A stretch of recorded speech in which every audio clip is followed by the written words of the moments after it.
El 27 de septiembre de 1821 fue una jornada de júbilo popular. El Ejército de las Tres Garantías entraba solemnemente a la Ciudad de México. Tomando una misma bandera que representaba la religión, la independencia y la unión de todos, las fuerzas realistas y las últimas tropas insurgentes habían concertado la paz. Se alzaron arcos triunfales y coronas de flores. Resonaron los cantos, la música y las esperanzas. Los 3 siglos de dominación española habían terminado. Era el primer día en la vida del México independiente. Soldados, la patria nos llama a la lid. Juremos por ella vencer o morir. Con intereses diversos y hasta contradictorios, los grupos de poder económico del último periodo virreinal, el clero, la sociedad, los intelectuales, el pueblo entero, habían coincidido en que se consumara la independencia de México. Ahora, la tarea de construir la nación iba a ser muy ardua. Tras 11 años de guerra, la economía estaba paralizada. La agricultura, la industria, el comercio, reducidos al mínimo. Sin virreyes enviados desde España para gobernar en nombre del monarca, estructurar un Estado y un sistema político tomaría 3 décadas de aprendizaje entre las mayores dificultades. Derivada de los acuerdos del Plan de Iguala, el Acta de Independencia proclamó la soberanía de una nación que tomaba el nombre de Imperio Mexicano. Sería una monarquía constitucional moderada por el Congreso que fue prontamente constituido. La primera dificultad fue la elección de un emperador mexicano. El general Agustín de Iturbide, jefe antiinsurgente que de última hora había concertado las alianzas, era aclamado popularmente como el Libertador. Con el apoyo de las tropas acuarteladas y una muchedumbre animosa, fue coronado como Agustín I. Iturbide se vio encabezando un vasto imperio, casi incomunicado con sus regiones del norte. Las arcas estaban prácticamente vacías, pero se acuñaron monedas con su efigie y el escudo imperial. Fue, por cierto, cuando por primera vez en México se imprimió papel moneda como instrumento de pago. En enero de 1823 comenzaron a circular, muy efímeramente, billetes de 1, 2 y 10 pesos.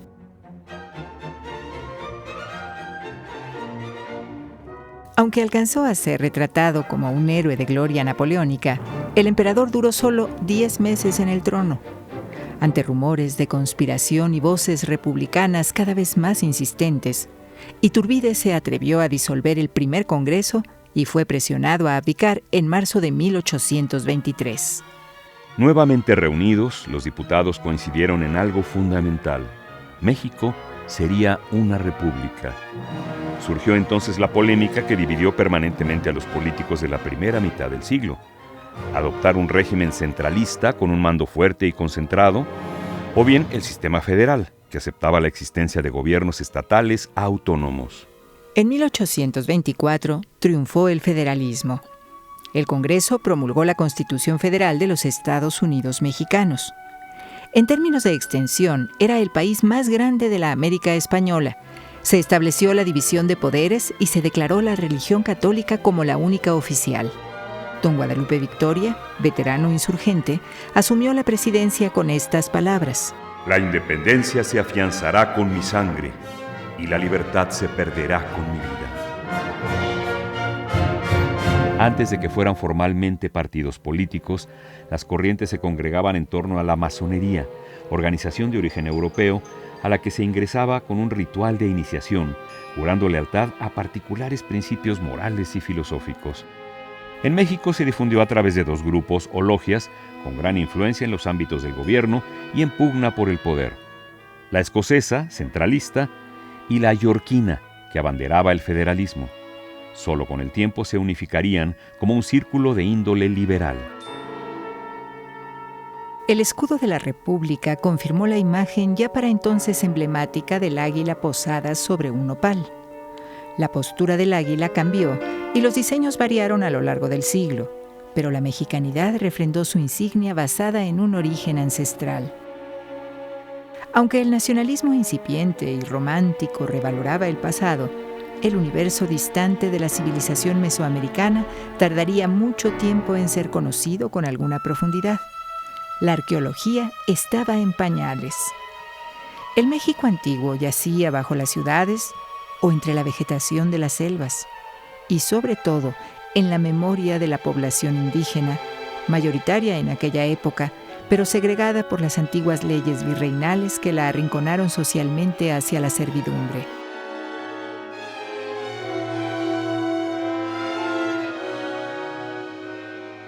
Igualdad y ciudadanía eran nociones apenas incipientes en el país. En la práctica, los diputados del Congreso representaban al clero, al ejército, los terratenientes, los dueños de las minas, los intelectuales y letrados. Para votar era necesario saber leer y escribir, y el analfabetismo seguía generalizado entre el pueblo llano, que no adquirió participación política.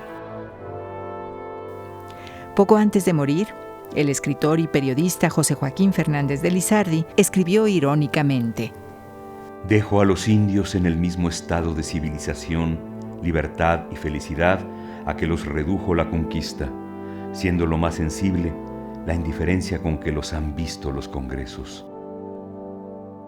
Los Estados Unidos y algunas potencias europeas reconocieron al Estado mexicano.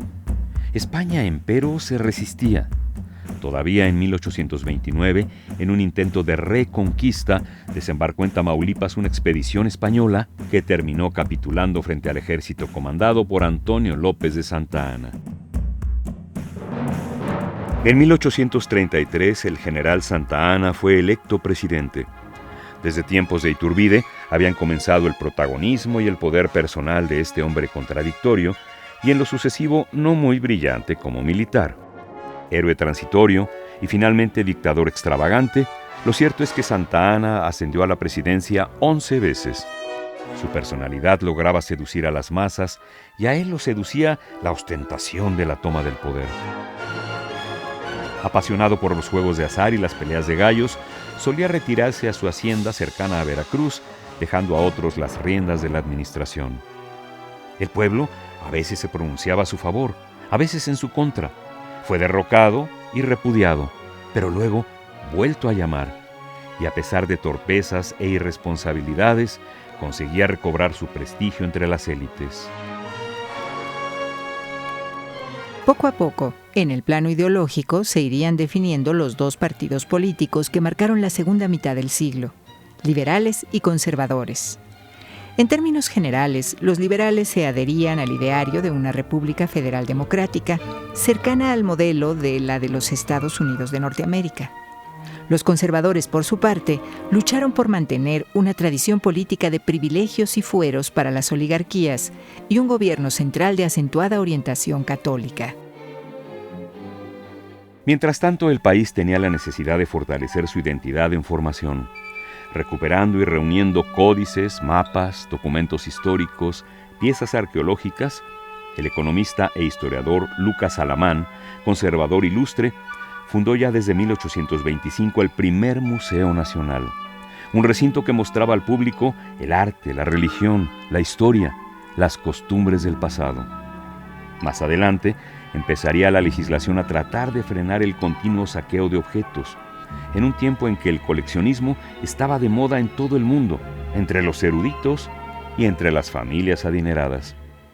La Academia de San Carlos formó a uno de los pintores mexicanos más notables, Juan Cordero.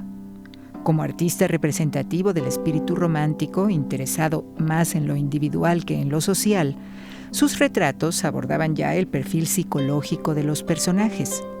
Como contraparte, una copiosa producción de pintura popular y costumbrista, de autores autodidactos y frecuentemente anónimos, dejó un valioso testimonio contemporáneo, pleno de fuerza narrativa. La litografía, introducida en México por el italiano Claudio Linati hacia 1826, se convirtió en el mejor medio para la difusión de imágenes. Numerosos artistas extranjeros y nacionales reprodujeron lo que les parecía más atractivo. los monumentos arqueológicos todavía inmersos en el misterio, las iglesias y las plazas, los paisajes con toques de lirismo, las escenas de costumbres y los llamados tipos humanos con frecuencia idealizados.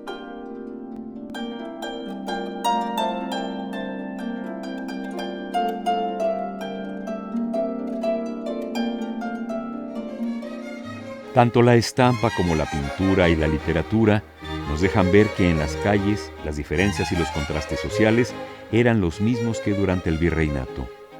La distancia era insalvable entre los que pasaban en coche y los que deambulaban mareados por el pulque, entre los que abrían sus puestos de guisos y atole y los que iban a los cafés y al teatro.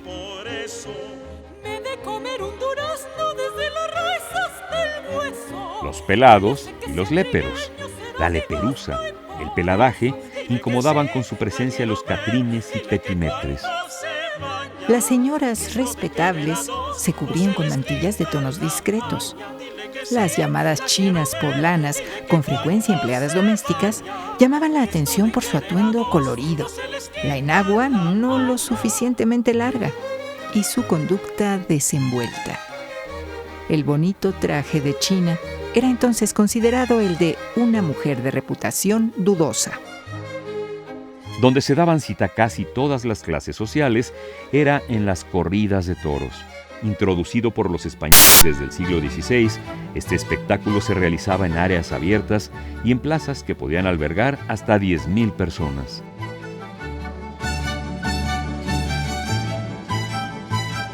Entre el pueblo se había difundido una danza que llegó a hacerse nacional, el jarabe. Intercambiando miradas picantes y galanteos, las parejas zapateaban al son de las guitarras y las coplas. Y a una paloma al volar se le cayeron las plumas. Qué tontas son las muchachas. No todas, pero hay algunas. El federalismo no funcionó como se había esperado. Los continuos conflictos entre los gobiernos estatales y el gobierno federal ocasionaron que en 1835 el Congreso modificara la Constitución y se promulgara la República Central. El enorme poder de los militares propició una serie interminable de motines, cuartelazos y golpes de Estado. Con frecuencia se acumulaban tropas ociosas, sin paga y dadas al pillaje. Cada tanto se emprendía la leva, el reclutamiento forzoso de la carne de cañón. En opinión de José María Luis Mora, uno de los ideólogos liberales más influyentes de la época, los militares se habían convertido en una clase dedicada a envilecer a la autoridad, oprimir al ciudadano y pillar a los soldados infelices. Suele llamarse la era de Santa Ana a todo el periodo de desastre que vivió la República en sus primeros años. Pero hay que aclarar que entre 1824 y 1853, México tuvo más de 30 presidentes, con numerosos interinatos, destituciones e ilegalidades. La inestabilidad política y social tenía, además, un insoluble marco de bancarrota y endeudamiento. Fue entonces que las intervenciones extranjeras vieron su oportunidad en el caos. En 1835, los colonos angloamericanos del estado de Texas desconocieron al gobierno central mexicano.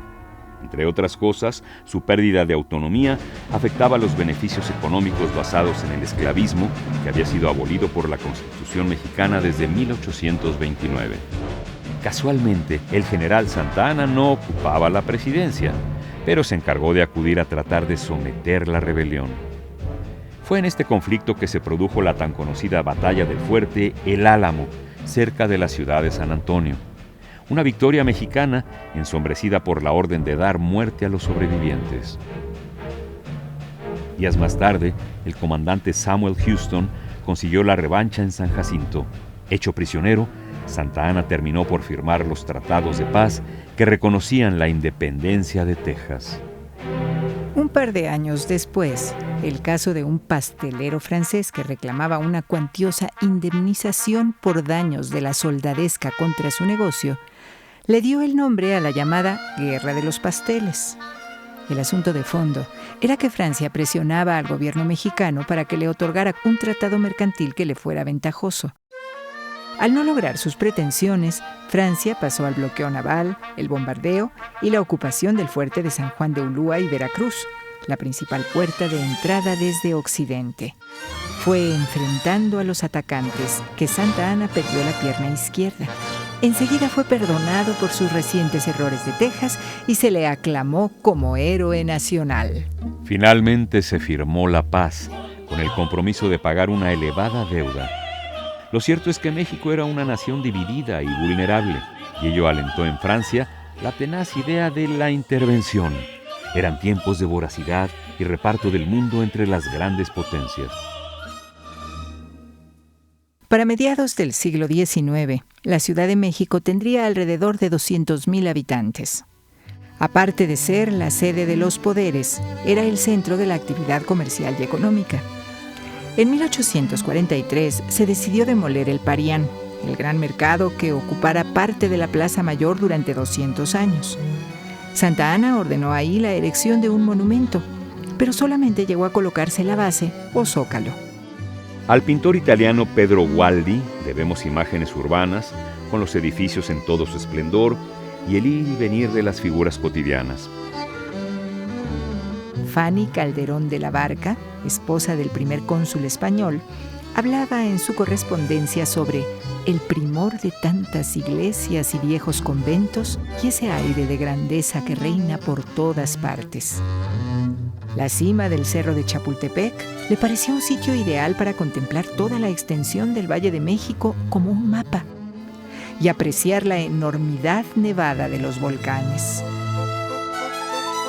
La alta sociedad disfrutaba de fiestas y saraos y abarrotaba los teatros. En 1844 se inauguró el Gran Teatro Nacional, también conocido como Teatro Santa Anna, donde se presentaban con mucho éxito diversas compañías nacionales y extranjeras. Y mientras se aplaudían óperas, zarzuelas y comedias, se gestaba otra guerra.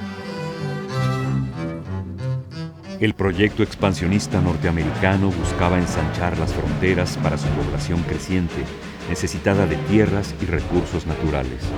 En 1845, los tejanos decidieron anexarse a los Estados Unidos y al año siguiente estalló el conflicto entre los dos países. Para el presidente demócrata James Polk, al fin y al cabo, los gobernantes mexicanos habían sido incapaces de poblar y controlar los enormes territorios que a él le quedaban prácticamente a la mano. Bastó una escaramuza al norte del río Bravo para justificar la invasión. México fue atacado por tierra desde California y Texas y por mar desde el Golfo de México. Fue la guerra con consecuencias más desastrosas que ha tenido México en su historia. La derrota se debió en parte al deplorable estado de su ejército, tropas insuficientes, carencia de recursos y armamento tecnológicamente inferior. Para colmo, los oficiales estaban envueltos en los partidismos políticos y no lograban superar sus rivalidades. Tras el asalto al colegio militar en Chapultepec, el ejército invasor bajo el mando de Winfield Scott tomó la capital el 14 de septiembre de 1847. El pueblo presentó resistencia y levantó barricadas. Fue inútil. La bandera de las barras y las estrellas ondeó sobre el Palacio Nacional. A comienzos del año siguiente, el gobierno negoció la paz. De un plumazo, la República cedió al vencedor los territorios de la Alta California, Nuevo México y Texas, 2.400.000 kilómetros cuadrados. La configuración geográfica y política de ambas naciones cambió dramáticamente. Los Estados Unidos se alzaron como la potencia continental. Para México, a 27 años de haber consumado su independencia, fue un suceso traumático. El desaliento y la confusión que se venían arrastrando ya habían sido expresados emotivamente por el escritor Guillermo Prieto. El grito sublime de independencia parecía habilitarnos para figurar como nación, para robustecer y confirmar las creencias de una sociedad nueva en un mundo virgen y espléndido. ¿Por qué se han frustrado tantas esperanzas? ¿Por qué se desvanecieron tantas ilusiones? La Sociedad Mexicana de Geografía y Estadística presentó su primera Carta General en 1850, corregida años después por don Antonio García Cubas.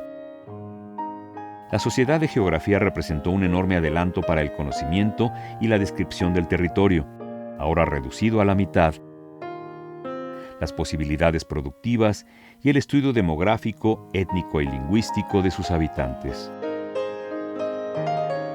Para el público no académico, las revistas ilustradas ofrecían a los lectores artículos y amenidades sobre zoología y botánica, historia y viajes, costumbres y modas. Algunas estaban dedicadas a las señoritas, con poemas y consejos. Además, se comprometían a dar noticia de los nuevos adelantos que hacen las naciones modernas. Pero las nuevas tecnologías y el uso industrial de las máquinas eran todavía un sueño que se tardaba en llegar al país. Los transportes evolucionaban lentamente. Los viajes entre Veracruz y la Ciudad de México en diligencia tomaban unos 3 días y medio. Con frecuencia, aún eran traslados llenos de peligros, a merced de robos y asaltos.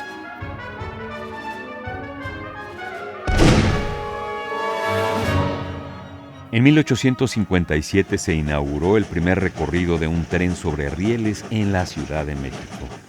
Por lo pronto llegaba solo a la Villa de Guadalupe, a 5 kilómetros. Era el inicio del ferrocarril, que en unos años comunicaría con la costa del Golfo. La primera demostración pública del telégrafo eléctrico se realizó el 13 de noviembre de 1850 entre el Palacio Nacional y el Colegio de Minería.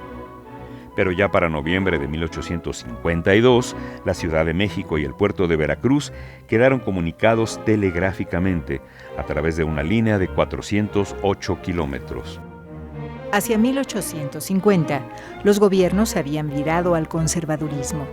La libertad de prensa sufrió severos golpes y algunos periódicos tuvieron que cerrar. Sin embargo, la caricatura se había confirmado como uno de los recursos más elocuentes y difundidos para exponer la realidad y ridiculizar todos los excesos del poder. Ya definitivamente aliado de los grupos de poder económico, Santa Anna aceptó de nuevo la presidencia en 1853. Sería la última vez, pero en esta ocasión adoptó el delirante título de Alteza Serenísima. Pese a la pertinaz carencia de fondos, emprendió un dispendioso tren de vida cortesano. Para sostenerlo, se elevaron los impuestos y se inventaron más. Por puertas, zaguanes, ventanas y hasta por la posesión de perros domésticos.